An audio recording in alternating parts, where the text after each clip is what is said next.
Uhum.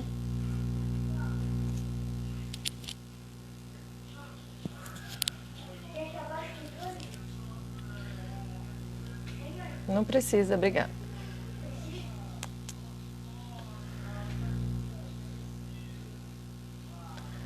Olá, boa noite. Sejam bem-vindos, bem-vindas. Que delícia! Todo mundo esperando em ponto. Espero que vocês estejam bem. Sexta-feira, sextou, 15 de janeiro, mês correndo, passando rápido. O ano começou já, chegou chegando. Estava com muitas saudades de vocês, muitas mesmo. E eu tenho certeza que esse ano vai ser maravilhoso. A gente vai ter muitas novidades, muitas coisas boas, convidados extremamente importantes, como os outros sempre foram, né? Claro. Mas com muito conteúdo para todo mundo, com uma diversificação de assuntos. Então, fiquem atentos aqui nas nossas redes sociais, que a gente sempre vai estar com muita coisa nova, tá bom? Hoje a gente vai falar com ele, que no mundo da educação dispensa qualquer apresentação, mas ele já chegou e eu já vou colocá-lo aqui. Antes de eu chamá-lo, e ele vai se apresentar, claro, eu queria agradecer vocês e dizer que quem não se inscreveu ainda tem até as 21 horas de hoje para ganhar um curso de extensão universitária, tá? Vamos lá, vocês que já fizeram faculdade, que já estão formados, podem ganhar um curso de extensão universitária. Como? Tem que ir lá no meu Instagram pessoal, @Fernanda Lives Educativas, e entrar depois no link que está lá no rolando a tela. Lá vocês vão ser direcionados para se inscreverem, tá bom? O curso de extensão é o curso de acordo com o que vocês escolherem. Então o pessoal do marketing depois vai entrar em contato com vocês. Bom, não vou ficar enrolando muito não, que eu já quero falar com ele. Bruno, todos vocês, que live maravilhosa. Hoje nós vamos bombar, hein? Tô achando o máximo isso aqui, tô adorando. Muito bem, boa noite, Bruno. Fernanda, boa noite, que prazer estar aqui contigo.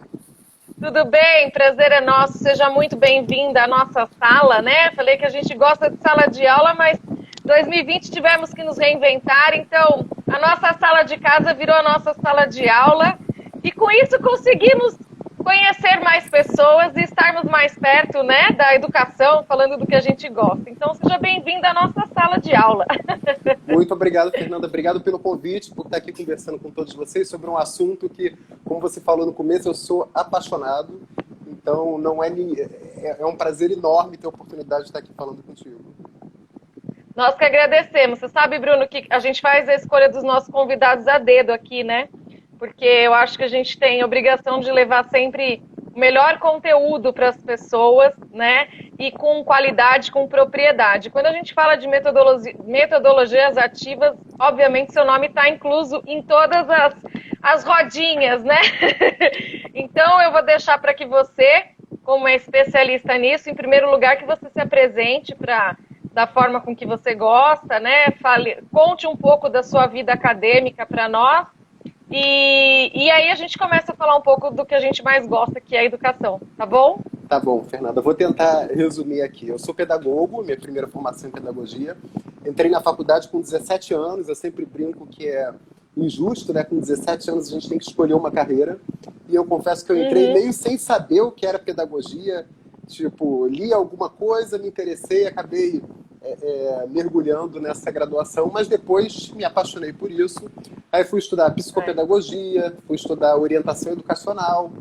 Eu não trabalho só com educação, eu trabalho na área de recursos humanos também, e foi a educação que me levou para os recursos humanos, né? Porque as áreas de recursos humanos têm essa necessidade de profissionais da educação para desenvolver competências nos seus trabalhadores, enfim. E hoje eu estou aí nas duas áreas, tanto atuando no meio acadêmico quanto atuando na área de RH. Também trabalho com produção de conteúdos para cursos online, para diversas universidades. Livros maravilhosos! Escrevo vários livros, estão aqui atrás, olha. Eu publiquei até agora, se eu não me engano, 8 livros. E um deles, que foi o que você comentou lá no seu post, que é esse livro aqui, Didática Geral. Uhum. Essa é a segunda edição, que saiu agora em 2019. Ganhou o Prêmio Jabuti em 2013. Assim, uma coisa que eu fiquei muito feliz, sou muito orgulhoso disso. Foi o melhor livro de Com educação certeza. naquele ano. E eu acho que é isso. O resumo é mais ou menos esse. Minha área de atuação é didática, metodologia de ensino, é o assunto que eu gosto, que eu me interesso e que eu estou pesquisando aí há algum tempo. Você dá aula hoje em faculdade também, curso de pedagogia? Sim, eu já trabalho na UERJ, Universidade do Estado do Rio de Janeiro, dou aula na Faculdade de Uhum. Educação para graduação em Pedagogia, também trabalho com alguns cursos de especialização, todos na área de educação, didática, métodos de ensino. Então você, mais do que nunca, sabe o que que é aplicar a metodologia ativa numa sala imensa, né? Aliás, Bruno, conta um pouco para as pessoas que estão chegando o que a gente fala de metodologia ativa, mas o que que é, né? Que não é nada do bicho de sete cabeças que todo mundo pensa e que depois que a gente conhece, a gente se apaixona loucamente pelas metodologias ativas, pela sala de aula invertida, enfim. Fernanda, você sabe que esse assunto metodologias ativas começou a ser mais falado no meio acadêmico de uns 4, 5, 6 anos, talvez, para cá, mas Sim. ele não é novo. Assim, não é um assunto Não. recente, muito pelo contrário. Eu estava, antes de entrar aqui na live, eu peguei o meu livro para dar uma relida no capítulo de metodologias ativas, para reavivar aí algumas coisas. Eu estava me relembrando, eu não vou ficar aqui falando em teorias, nem em grandes teóricos, mas só vou citar um, que é o Piaget, grande Claro. teórico, talvez o maior nome da educação do século XX, pelo menos na minha opinião. E ele já falava de métodos ativos, né? Se a gente pensar aí nos Sim, grandes pensadores, Paulo Freire, John Dewey, todos eles discutiam a questão dos sim, métodos sim, ativos. E falar em metodologia é importante, porque assim, o método de ensino ele é tão importante quanto o conteúdo. com certeza. Às Se vezes, não mais, né?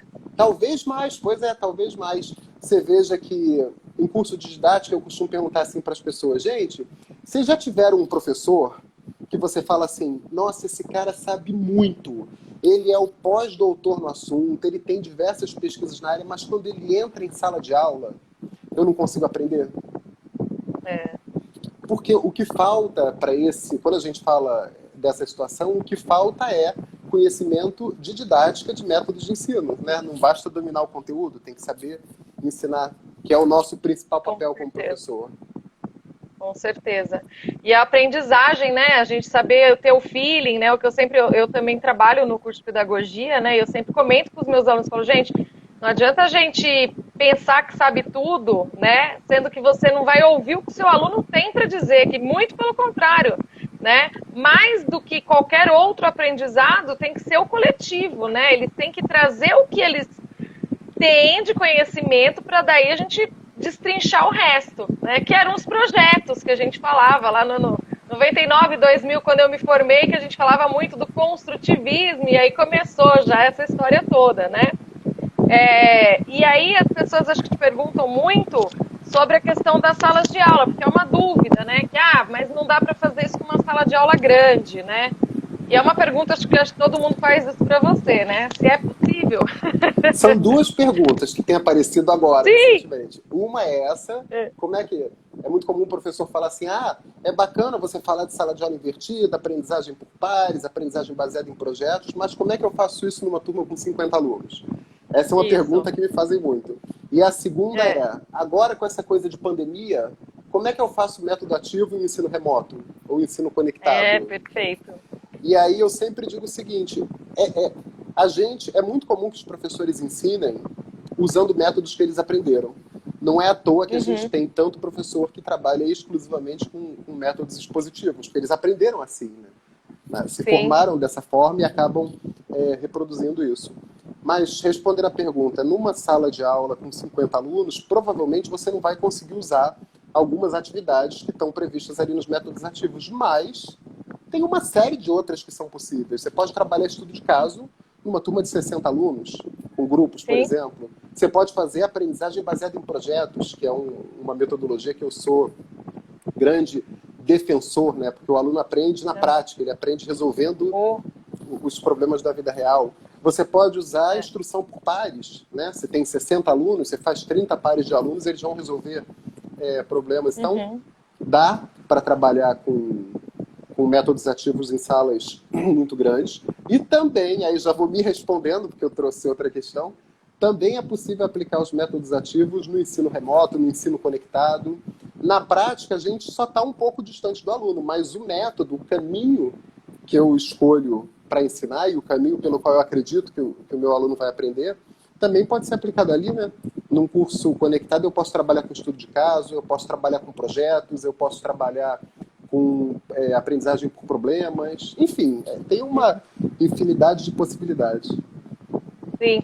Agora a gente está falando de ensino remoto. Em 2020, você viu alguma diferença, assim, considerável nessa questão de metodologia, de forma de aplicação? Lógico, a gente sabe que teve que se reinventar, né, todos os dias e todos os momentos, mas você acha que quem trabalhava já com esse conceito, né, já tinha esse conceito, essa escola que já construía isso, né, antes, foi mais fácil? Foi um caminho menos doloroso? Eu acho que sim, eu acho que quando a gente já está acostumado com um determinado método, migrar de modalidade é mais fácil. Mas nessa pandemia eu acho que a gente teve algumas etapas. A primeira, eu acho que foi a do desespero, principalmente dos professores mais tradicionais, que trabalhavam exclusivamente com ensino presencial, e de repente você precisa se adaptar a uma forma completamente diferente de trabalhar. Então teve aquele primeiro momento do pânico, e eu dei vários cursos naquele comecinho lá sobre como conduzir aulas remotas, como trabalhar com ensino à distância. Depois a gente teve o segundo momento, que foi a migração do ensino presencial para o ensino conectado. Eu peguei exatamente o que eu fazia na sala de aula presencial e joguei para transmissão ali por videoconferência. Então aquele professor que era tradicional e só fazia exposição, passou a só fazer exposição, só que agora pelo computador. Daí a gente teve um terceiro momento, não sei se é cronológico, mas são etapas, que foi... As fases, né? Fases, isso. Que foi o boom dos aplicativos. E aí todo mundo queria usar um aplicativo que faz quiz online, que faz nuvem de palavras online, que faz prova por um Google Forms, por um Miro, por qualquer um dessa penca de possibilidades que a gente tem. O que eu acho bom, não estou fazendo uma crítica, não. O que eu acho bom. Mas o uso desses recursos sem a incorporação dele dentro de um método planejado é que talvez crie uma confusão para o aluno, que vê assim, recursos super sofisticados, mas falta talvez uma lógica na construção do processo de ensino. Verdade. E como que você acha agora para esse ano? Porque está tudo muito complexo ainda, a gente ainda não tem certeza, né, na verdade, de como vai começar ou não. Algumas escolas já sabem que vão começar remotamente, outras já dizem que não, que vai começar no presencial, outras mais ou menos. Como a gente pode orientar aí os professores a começar o ano letivo nesse formato meio doido, né? Algumas crianças em casa, porque está tudo muito incerto, né? A gente ainda não sabe de verdade. E acho que as pessoas fazem muitas perguntas para quem está na área aí. Como que você está orientando aí as escolas, os professores, com essa nova retomada aí? Fernanda, pelo que me parece, uma boa parte das escolas deve começar pelo menos o ano aí no ensino remoto por conta da pandemia, que todo mundo achava do ano passado que a gente já estaria pronto para voltar à vida normal a partir do começo desse ano, mas a realidade vem mostrando que não é bem isso.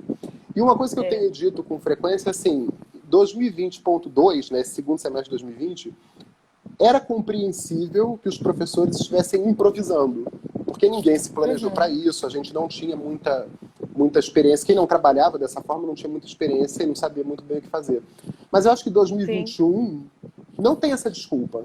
A gente teve aí 8 meses de 2020 para aprender, para se desafiar, para testar algumas possibilidades, algumas deram certo, outras não.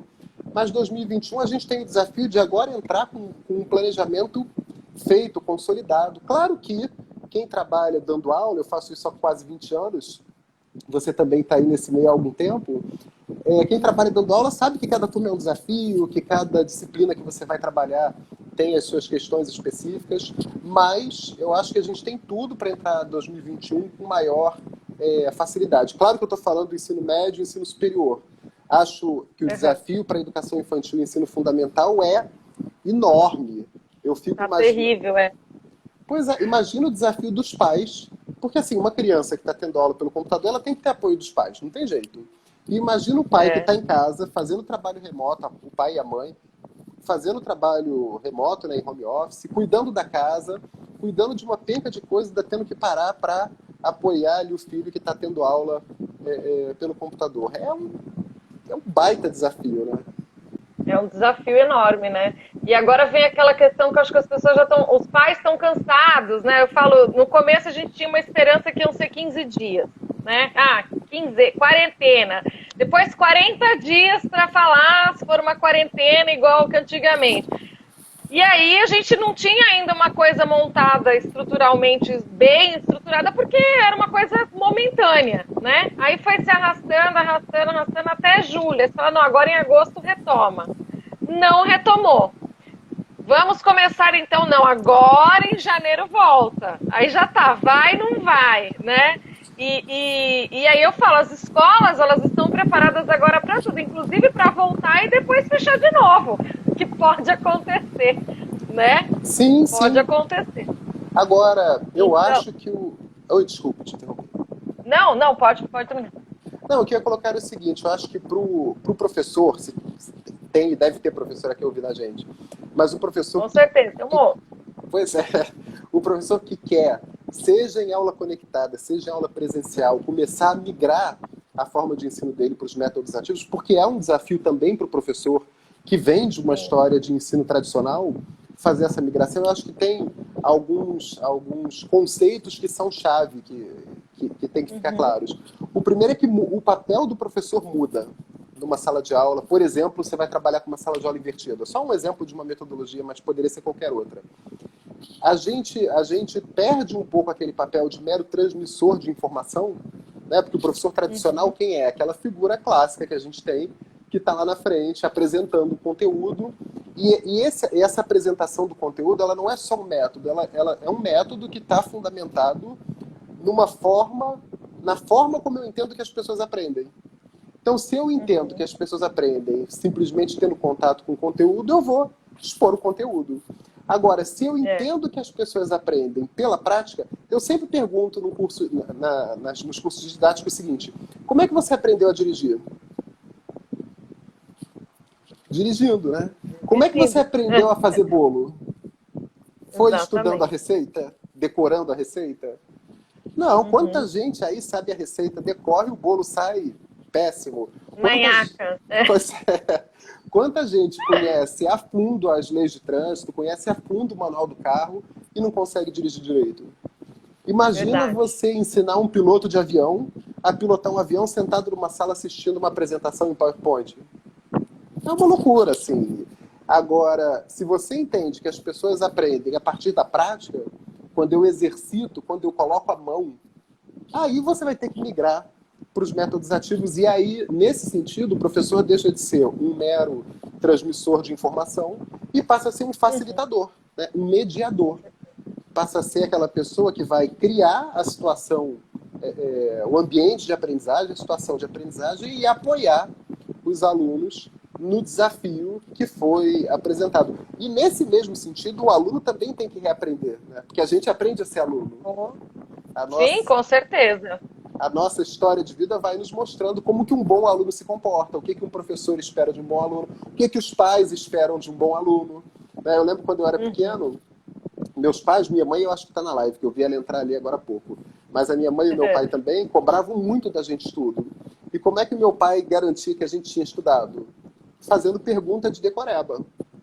Na página 4 do livro de história, está dizendo que Pedro Álvares Cabral aportou no Brasil com 3 caravelas. Qual era o nome? E a gente repetia sem fazer ideia do que era caravela. Levei anos para descobrir que caravela era um tipo de embarcação. O aprendizado era totalmente diferente. Acho que hoje o grande desafio é esse, né?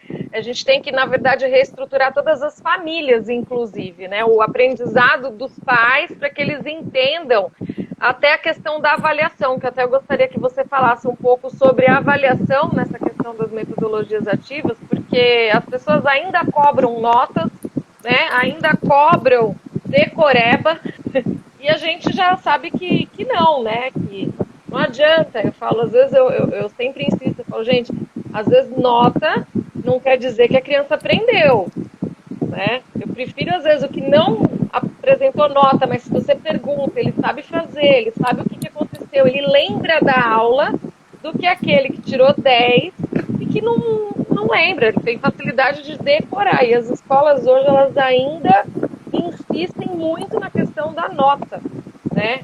Que o bom aluno é o que tem nota. E os professores acabam tendo que trabalhar, assim, fazer às vezes coisas que eles não concordam mais com essa metodologia, né? Mas porque eles precisam mostrar o gráfico da escola em notas crescente. Então é uma reestruturação total aí pedagógica, né? Como que você vê isso? Pois é, mais uma vez, assim, a avaliação, ela está ligada à forma como eu acredito que o outro aprende, né? Aliás, tem uma frase ótima, eu não vou saber quem é o autor agora, que diz assim, é preciso entender como se aprende para aprender como se ensina. Não lembro o autor, claro, essa frase não é minha. Mas quando eu acredito que a aprendizagem acontece pela repetição, né, se eu sou capaz de fazer exatamente o que o meu professor faz, é porque eu aprendi. Então, se a aprendizagem é por repetição, a avaliação vai ser a comprovação dessa repetição, né? Verdade. É aquela avaliação clássica que a gente pergunta na prova o que está no livro. Mas se está no livro, eu não precisaria perguntar na prova. Porque se o aluno quiser, ele vai no livro e consulta. Está no livro. Né? Agora, se eu parto do princípio de que aprender é mudar um comportamento, é ser capaz de fazer algo que antes eu não era. Né? Eu entrei numa turma ali de culinária para aprender a fazer bolo. Eu saí sabendo fazer o bolo. É isso que interessa no fundo. Até porque o processo ele vai sendo modificado, né? Por exemplo, você vai aprender língua portuguesa. Eu não vou dar exemplos aqui técnicos, mas você vai aprender língua portuguesa. Você descobre ali que a mesma palavra pode ser analisada de forma gramatical ou de forma sintática. E isso é uma descoberta que o aluno vai fazendo. O que eu quero do meu aluno? Eu quero que ele seja capaz de escrever um poema, eu quero que ele seja capaz de se comunicar melhor pela via escrita. E aí, se eu acredito que aprender é ser capaz de manifestar um comportamento que antes eu não conseguia, a avaliação tem que ser a verificação desse comportamento. Imagina um médico, um aluno lá de medicina, que está na aula de cirurgia geral, e ele aprendeu lá, ele conhece de anatomia, ele conhece de fisiologia, ele sabe fazer uma sutura, mas quando ele abre o corpo lá do paciente dele, ele não consegue diferenciar o fígado do estômago. E aí, né? E aí, então, se eu entendo que a aprendizagem é a manifestação de um novo comportamento, a avaliação tem que ser a verificação desse novo comportamento. E isso pode ser feito por N formas. Eu posso fazer isso por meio de um estudo de caso, se for uma disciplina mais das áreas sociais ou humanas. Eu posso fazer isso por meio de uma prática em laboratório, se for uma disciplina mais da área de exatas ou da área de saúde. Enfim, aí a gente tem N formas de se avaliar, desde que eu entenda que eu preciso verificar se há um novo comportamento instalado naquele aluno a partir do processo de ensino. Sim, com certeza. E é uma reestruturação total, né? Eu acho que é difícil, eu pelo menos não vi ainda, não conheço nenhuma escola que ela tenha do começo até o final esse mesmo pensamento, né? Normalmente a gente vê muito na educação infantil essa ideia, né, de construção, de fazer o aluno estimular, nananã, e tudo aquilo, e aí quando ele chega no ensino fundamental, prova.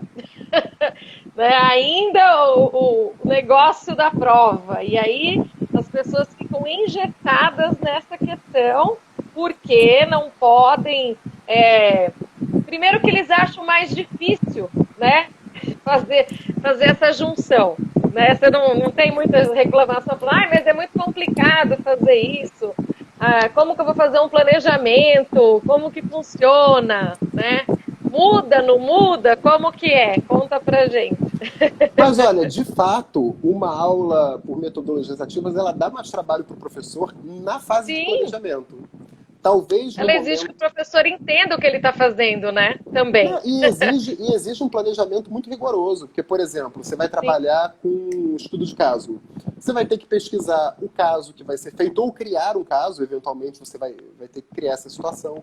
Você vai ter que ver se esse Uhum. caso está atrelado ao objetivo que você definiu de aprendizagem para aquela turma, se ele trabalha o conteúdo que foi previsto, se ele desenvolve a competência que está lá no planejamento do curso. Então, dá um certo trabalho para o professor também.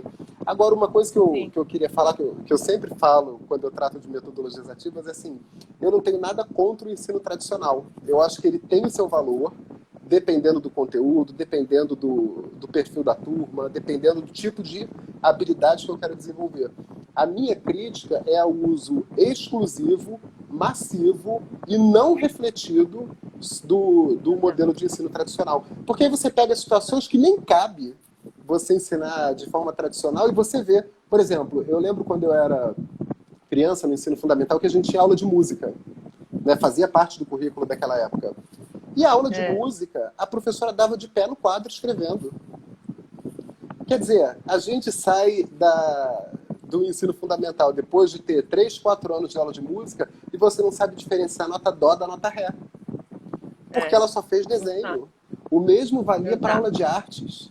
Sabe? A aula de artes é riquíssima para você, por exemplo, discutir a diferença entre um pintor impressionista e um pintor modernista. E a gente sai de anos de aula de artes sem saber diferenciar, sei lá, uma escola literária de outra escola literária, o barroco do Exatamente. arcadismo. Então são Exatamente.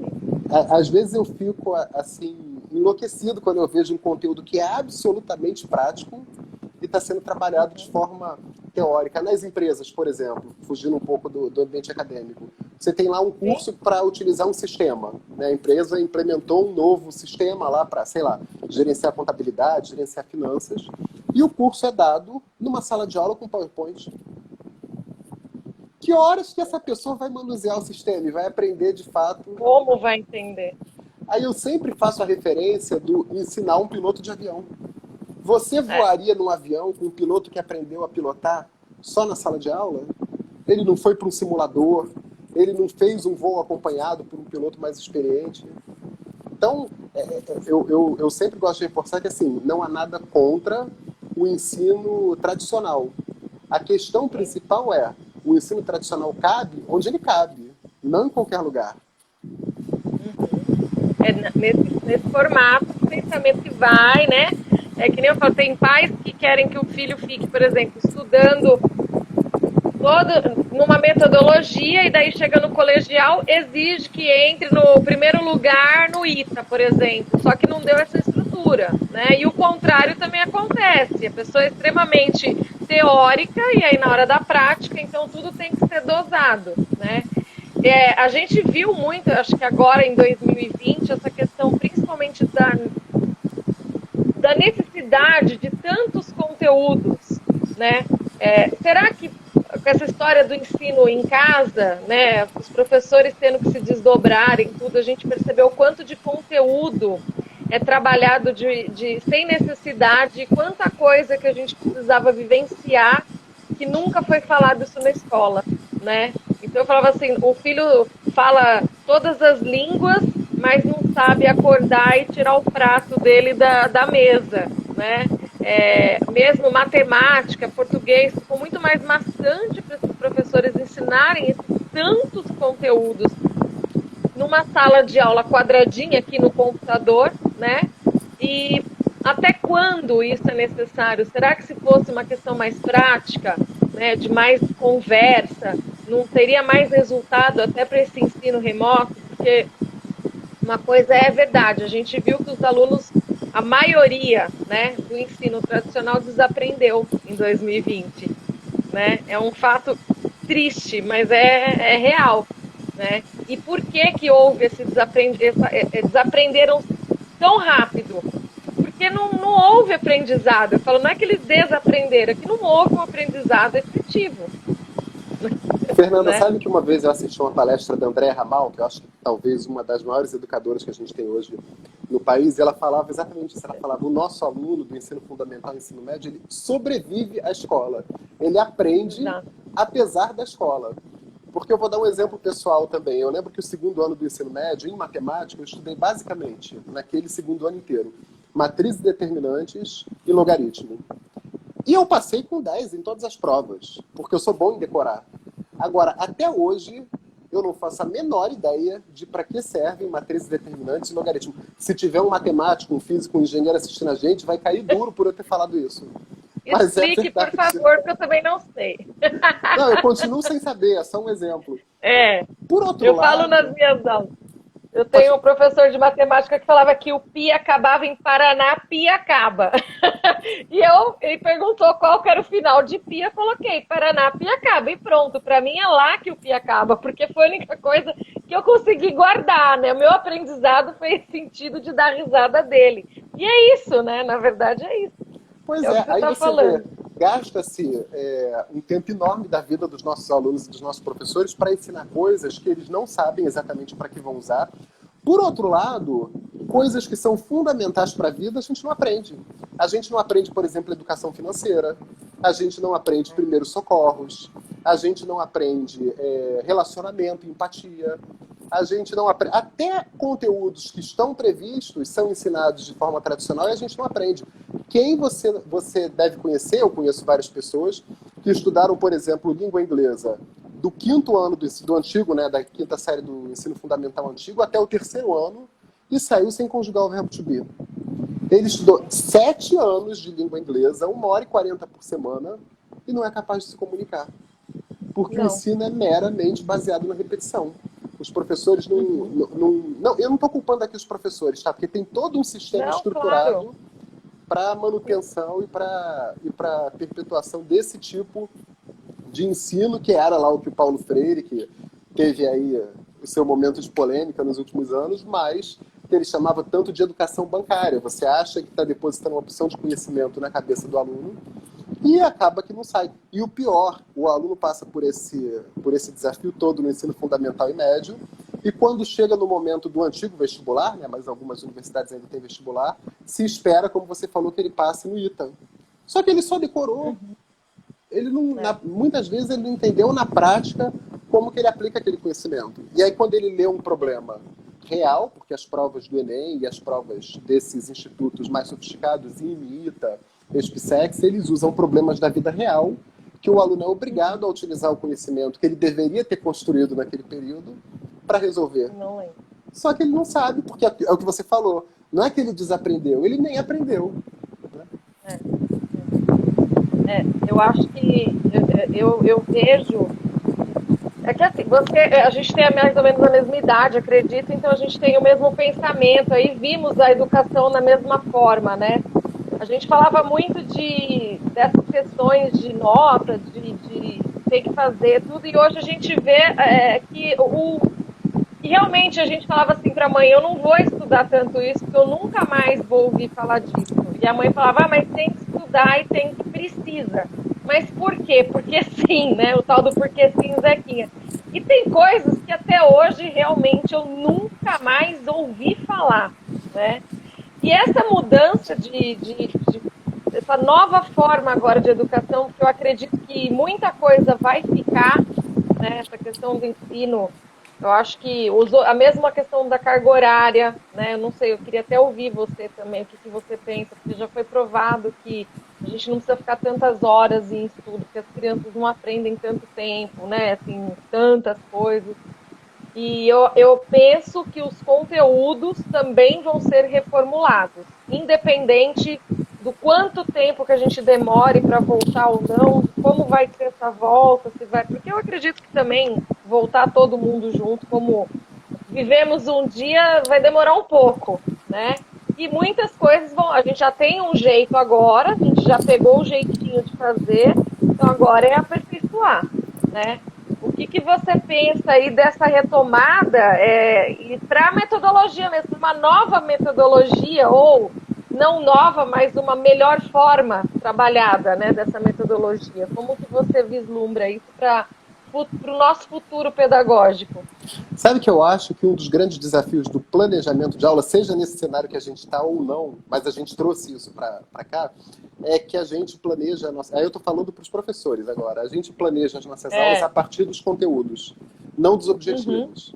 E aí a gente cai num pouco do que você falou, da quantidade de conteúdos que a gente estuda e não aprende, porque não aplica, né?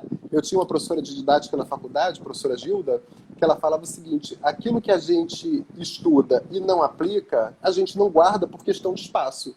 Porque eu libero espaço na minha cabeça para guardar coisas que tenham algum sentido para mim. Então, essa coisa de começar pelo conteúdo e não pelo objetivo já é uma coisa que confunde. Uma outra coisa é o fato da gente estar agora nesse cenário de ensino conectado. Isso tem alguns impactos muito grandes. Primeiro, eu não consigo levar tudo para o momento síncrono. Não dá. Ninguém vai aguentar ficar 4 horas na frente do computador assistindo uma aula. Assim, não tem condição. Se nós não aguentamos, imagina uma criança, um adolescente. Porque a sua atenção ali está competindo com o Facebook, que está disponível, com aquela curtida na foto que deram agora no Instagram. Eu podia estar assistindo aquela sua aula de 4 horas num vídeo de 15 minutos pelo YouTube. Então, a competição por estímulos é uma coisa muito desigual. Então, para a gente levar esse ensino para esse modelo conectado, para esse modelo síncrono, a gente vai ter que repensar os objetivos de aprendizagem. O que eu consigo ensinar nesse modelo? Porque eu não consigo ensinar tudo de forma à distância. Eu não consigo. Eu não consigo, por exemplo, no curso de enfermagem, ensinar um aluno a puncionar uma veia à distância. Eu preciso de um laboratório, eu preciso de um ensino prático no campo. Então, primeira coisa, o que dá para ensinar? Que objetivo de aprendizagem eu consigo, de fato, cumprir nessa situação? E aí a gente segue aquela ordem de planejamento de ensino clássica, né? Dos objetivos de aprendizagem eu defino os conteúdos, dos conteúdos eu escolho o método de ensino, do método eu escolho os recursos instrucionais, avaliação e carga horária. E aí você falou da carga horária. É a mesma coisa. Eu não consigo migrar uma aula de 4 horas presencial para uma aula de 4 horas pelo computador. É enlouquecedor. Então eu vou ter que ver que tipo de atividade que eu posso passar para esse aluno para ele produzir, para ele pesquisar, trabalhos para ele desenvolver, que vão contar como carga horária, claro, porque ele está de fato estudando, mas que eu consigo reduzir a minha carga horária síncrona e criar mais atividades. O que o pessoal da educação à distância já conhece há muitos anos, porque também não é uma novidade. Né? A gente tinha lá no começo dos anos 2000 diversos institutos no país trabalhando ensino à distância dessa forma. Sim, eu falo que eu falo para os meus alunos, quem é do EAD não sentiu diferença, né? Porque já está acostumado nessa metodologia de estudar sozinho, né? Essa questão de buscar o conhecimento, de procurar o grupo, tudo. Eu só acho para as crianças, na verdade, né, para a educação infantil, que era tão rico essa questão prática das metodologias, acabou ficando a pior no online, né? E agora a gente tem o inverso. Então, talvez seja o momento da gente agora aproveitar como diz uma amiga minha, o rabo do cometa e mudar tudo que precisa ser mudado. E a educação infantil acabou sofrendo demais, né? Eu trabalho também na educação infantil e foi terrível, porque eles realmente não têm a concentração, não dá. Menores, então, de 2, 3 anos, acabou, né? Não tem creche, né? Que é tão rico o momento, tão importante para eles, para aprenderem tudo, não tem como, né?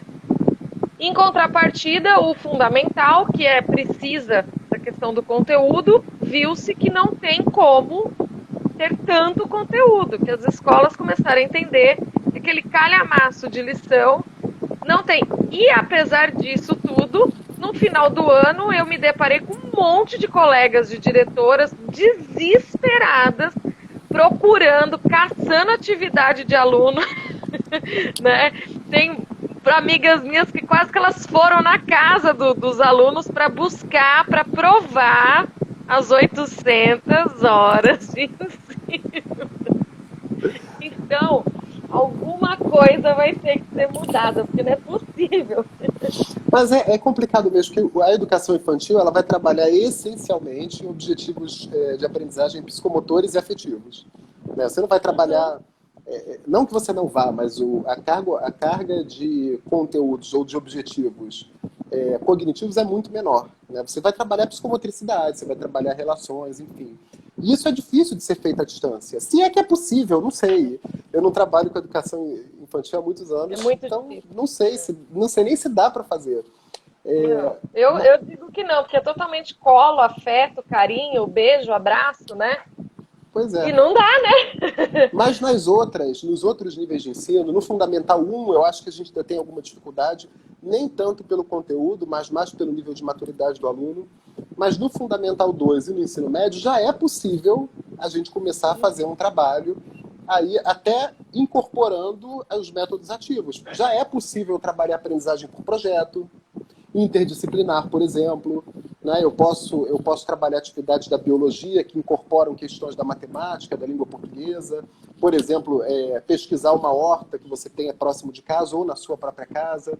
As crianças podem se juntar, óbvio que com orientação do professor, mas por plataformas de videoconferência, para discutir o que eles descobriram. Então dá para a gente trazer projetos para a educação, para o Fundamental 2 e para o ensino médio, e para a graduação, então nem se fala. Graduação, eu acho que a questão da aprendizagem por projetos, do estudo de caso, deveria ser o orientador de boa parte dos cursos de graduação. Mas a gente ainda tem a possibilidade de fazer aulas laboratório, criando pequenos laboratórios em casa, dentro do que é possível fazer. Então, por exemplo, dá para trabalhar questões de higiene no Fundamental 2, com modelos de laboratório, com o princípio da aula laboratório. Dá para a gente ter exposições dialogadas, já fazem uma diferença enorme em relação àquela exposição que o professor faz sozinho. Às vezes os alunos até se surpreendem. Eu estava dando uma aula em dezembro, primeira semana de dezembro, de um curso de extensão. E aí eu pedi para todo mundo abrir a câmera. Já se criou um susto, assim. Nossa! Já foi aquele clima. Dormindo! Ah, como assim? O pessoal deitado, enfim. Então já se criou um clima. E quando a gente começa a fazer pergunta, então eu estou falando de um assunto, aí eu pergunto, Fernanda, o que você acha disso? Você já passou por uma experiência como essa? Isso é uma... Pois é. Eu sei, eu sofro isso também. Isso já faz uma diferença. Isso já faz uma diferença. O aluno já vê que assim, nossa, o professor espera que eu participe da aula. O professor espera que eu traga as minhas experiências. Então, essas pequenas ações já podem ajudar. Aquele professor que é muito tradicional, que está muito acostumado com a exposição, com demonstração, exemplificação, e ele está nesse desafio de tentar encontrar outros métodos, ele pode começar por uma exposição dialogada, ele pode começar por um estudo de caso, que são mais simples de serem implementados do que uma sala de aula invertida, por exemplo. Ele pode incluir um procedimento ativo dentro de um método tradicional, por exemplo, um seminário, sabe? Pedir para um aluno fazer a apresentação do conteúdo e, óbvio, que no final ele retoma complementando e corrigindo eventuais erros conceituais ou erros teóricos que tenham aparecido. A questão é que dá para fazer, mas dá trabalho. Tá. Eu uso o exemplo sempre, né, que eu falo que todos nós fomos criados na metodologia tradicional. Mas existe uma atividade em específico que todos nós fizemos e que todo mundo lembra, que é plantar o feijão. Não tradicional. E por que nós lembramos dessa bendita atividade que toda escola tradicional fazia? Porque nós colocamos a mão na massa e sentimos, né, o conteúdo nas nossas mãos. Né? Então é possível fazer. E é possível o mais tradicional fazer o negócio ter um pouco da mão na massa, né? Que é um nome de um outro projeto também que eu gosto muito. E é possível. Né? Isso, só por curiosidade, eu contei isso numa outra live, vou contar aqui de novo porque eu acho que vale a pena. Como que eu me interessei pelo assunto didático e métodos de ensino? Quando eu fiz a graduação em pedagogia, a gente tinha 2 disciplinas relacionadas à alfabetização de adultos, que era bases teóricas da alfabetização de adultos e prática da alfabetização de adultos. 2 disciplinas de 60 ou 80 horas, não me lembro agora, mas era uma carga horária expressiva. E o primeiro estágio que eu fui fazer em campo era educação de adultos, alfabetização de adultos. Adoro. Pois é, e aí eu fui fazer o estágio numa escola municipal aqui do Rio de Janeiro. E não tinha professor. Um cenário muito comum lá em 99, 2000. E aí a diretora, quando eu fui pedir o estágio, ela ficou felicíssima porque ela estava com a turma e não tinha professor, e você vai lá e se vira. Eu falei, Maravilha. Já fiz a Tranquilo. disciplina, estou sabendo de tudo. Fernanda, foi um inferno na minha vida. Porque eu Tristeza. falava e as pessoas não aprendiam, e eu via as semanas passarem e o pessoal não aprendia a ler nem a escrever. E aí eu descobri, por exemplo, que uma aluna que conseguia ler, que era o meu orgulho, depois eu descobri que de fato ela não sabia ler, que ela só sabia reproduzir o desenho da palavra. Ela se acostumou com aquela palavra casa e ela entendia que aquele desenho significava casa, mas ela não era capaz de separar em sílabas ou em letras. E aí eu Nossa. voltei na minha professora lá de alfabetização para saber o que está acontecendo de errado. E o que estava Aham. acontecendo de errado é que eu não tinha um método planejado para ensinar eles a ler e escrever. Eu simplesmente chegava lá e apresentava as letras, depois mostrava como as letras se uniam para formar sílabas, e depois mostrava como as sílabas uniam para se formar palavra. Mas aquilo, na cabeça daquela turma, não fazia o menor sentido. Tipo, Menor quem é esse sentido. doido de 19 anos de idade que entrou aqui na sala e está apresentando uma porção de símbolos que não fazem o É, menor sentido?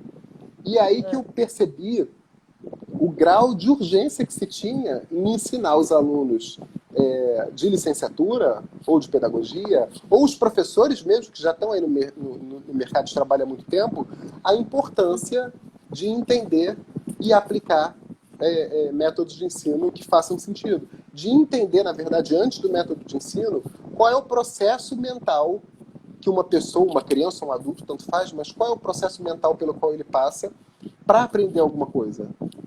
Porque se Com você certeza. entende a lógica do processo de aprendizagem, você consegue estruturar a sua forma de ensino. Você que trabalha com educação infantil e fundamental deve saber, por exemplo, de alfabetização, as etapas que a criança passa. Imagina Sim, você querer alfabetizar sem saber o que é impossível. a fase silábica, sem saber o que é a fase iconográfica. Lábio, Pois é. exatamente. Eu tive uma experiência muito parecida com a sua também. Eu acho que é mal do estagiário da pedagogia eles encaminharem para o EJA.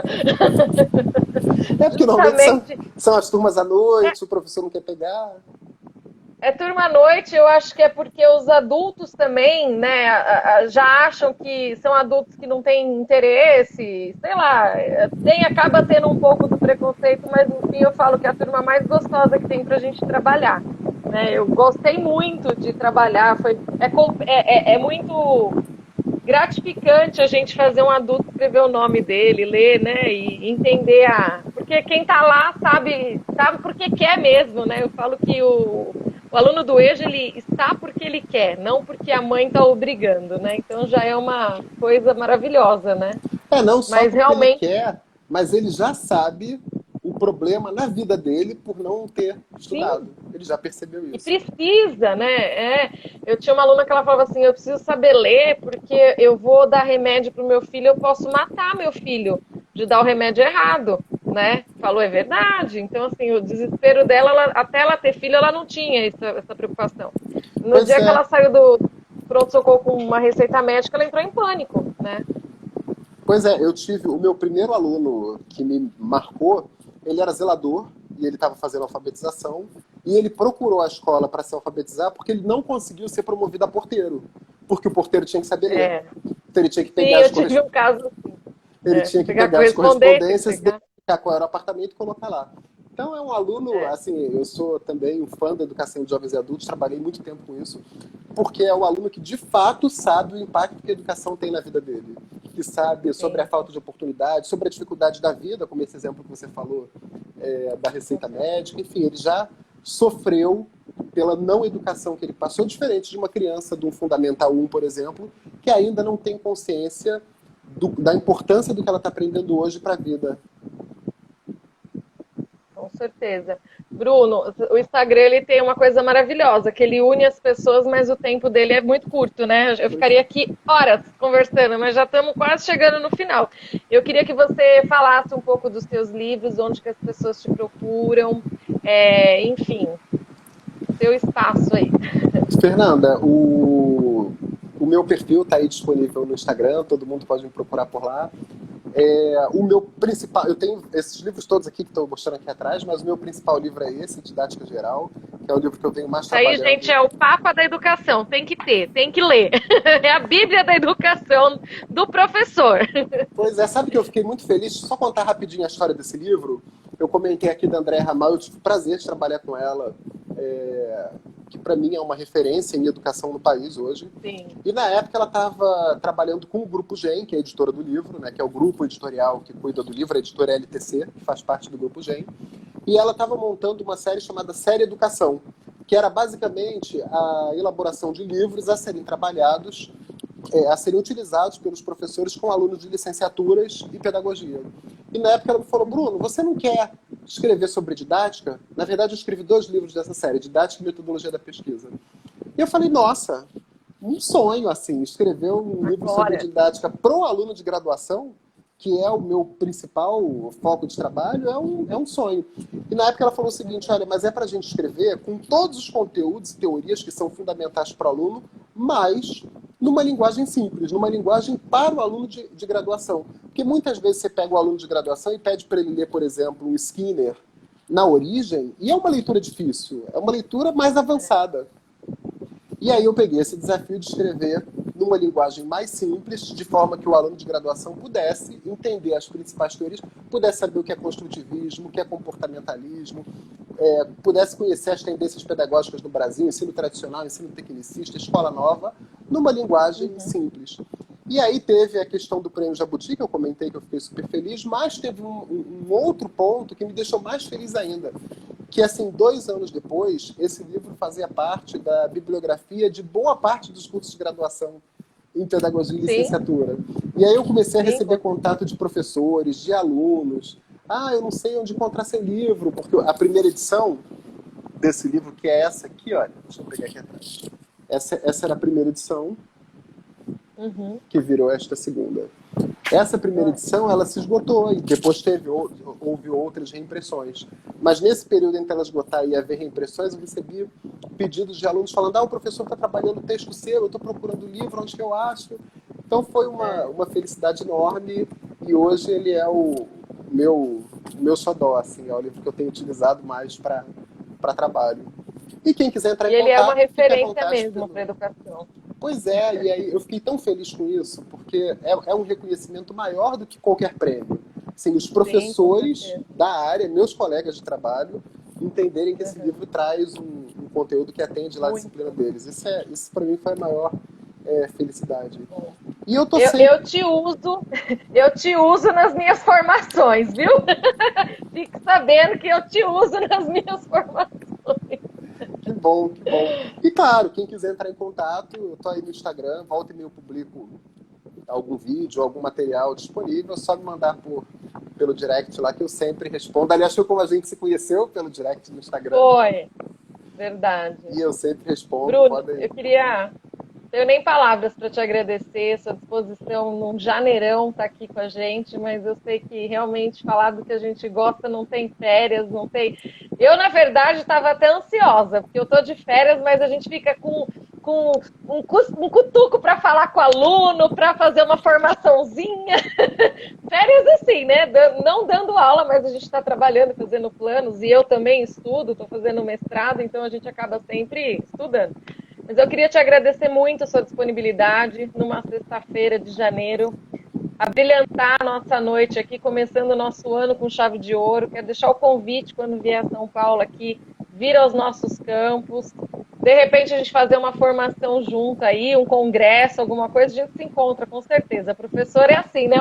Uma voltinha, a gente sempre está se encontrando. E te agradecer muito pela sua contribuição e por tudo que você faz pela educação do nosso país, né? Pelas aulas que você dá indiretas, que você talvez nem sabia o quanto que você contribui do seu pensamento, da sua filosofia, das metodologias na minha aula também, nas nossas aulas, né? Fernanda, eu que agradeço, muitíssimo obrigado, um grande abraço para vocês. A gente vai se encontrar mais para frente, com certeza, em outros projetos. Com certeza. Um grande abraço para você, um abraço para todo mundo que está acompanhando aí a gente. Obrigada, e bom Bruno. ano letivo para todos nós, né? Um excelente 2021. Amém! Que seja um excelente 2021, com muitos frutos, né?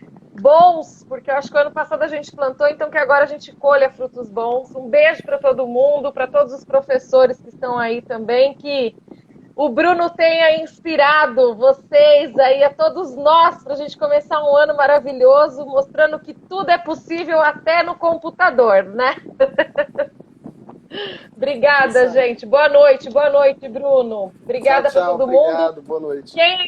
Um beijo, obrigada. Quem não se inscreveu nos cursos de extensão, acho que tem 1 minuto ainda para vocês correrem lá e fazerem. Gente, boa noite, muito obrigada. Próxima live a gente vai divulgando. Um beijo. Obrigada. Obrigada, Bruno. Tchau, tchau. Boa noite, pessoal.